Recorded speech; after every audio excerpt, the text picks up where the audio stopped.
નમસ્તે પેરેન્ટ્સ, આજે આપણે વાત કરીશું સૌથી ઇમ્પોર્ટન્ટ ટોપિક બ્રેસ્ટ ફીડિંગ પર. સૌપ્રથમ બાળકને જન્મના પહેલા કલાકમાં જ માતાનું દૂધ આપવું ખૂબ જ જરૂરી છે. માતાનું પ્રથમ દૂધ, જેને કોલોસ્ટ્રુમ કહેવાય, જે બાળકને ન્યુટ્રિશન અને પ્રથમ વેક્સિન પૂરી પાડે છે. 2. સૌથી અગત્યની વાત, લેચ ટેકનિક, જેમાં 4 ટોપિક આપણે ઇમ્પોર્ટન્ટલી જોતા હોઈએ. સૌપ્રથમ, બાળકનું મોં વાઇડલી ઓપન હોવું જોઈએ. બાળકનું મોં માતાના એરિયોલા અને નિપ્પલને પૂરેપૂરા કવર કરતા હોવા જોઈએ. બાળકનું ચીન એ માતાના બ્રેસ્ટ સાથે ટચ થયેલું હોવું જોઈએ. બાળકનું પેટ એ માતાના પેટ સાથે પણ ટચ થયેલું હોવું જોઈએ. યાદ રાખો, ફીડિંગ સમયે માતાને કોઈ દુખાવો થતો હોવો જોઈએ નહીં.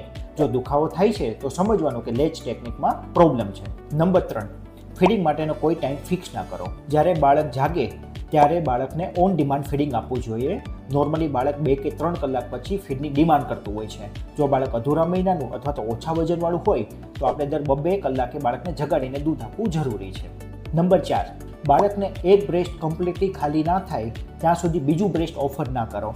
એટલા માટે કેમ કે માતાના દૂધમાં પ્રથમ ફોર મિલ્ક હોય છે, જેમાં પાણી વધારે હોય છે, જે બાળકની તરસ छिपाવવા માટે હોય છે.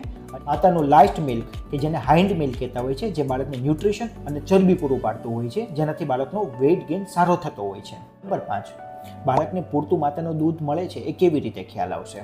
જો બાળક આખા દિવસમાં 5 થી 6 વખત યુરિન પાસ કરતું હોય, બાળક ફીડિંગ કર્યા પછી 1.5 થી 2 કલાક સુધી સૂતું રહેતું હોય, બાળકનો રોજ વેઇટ ગેઇન થતો હોય અને બાળક એક્ટિવ હોય, તો આપણે એવું માનીને ચાલીએ કે બાળકને માતાનું દૂધ છે એ પૂરતું મળે છે.